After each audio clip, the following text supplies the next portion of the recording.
سورہ فاتحہ پڑھ کر دریا پار کرنا۔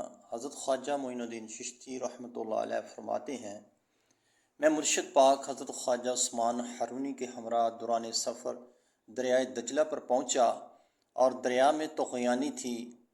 میں اس سوچ میں گم تھا کہ ہم دریا کیسے پار کریں گے۔ دفتر مرشد پاک نے فرمایا، معین الدین اپنی آنکھیں بند کر لو۔ میں نے اپنی آنکھیں بند کر لیں اور کچھ دیر بعد مرشد پاک نے فرمایا، اپنی آنکھیں کھول دو۔ میں نے اپنی آنکھیں کھولی تو ہم دریا کے پار میں تھے۔ میں نے عرض کیا، حضور یہ کیوں کر ممکن ہوا؟ آپ نے فرمایا، میں نے 5 مرتبہ سورۃ فاتحہ پڑھی اور پھر تمہیں لے کر دریا میں اتر گیا۔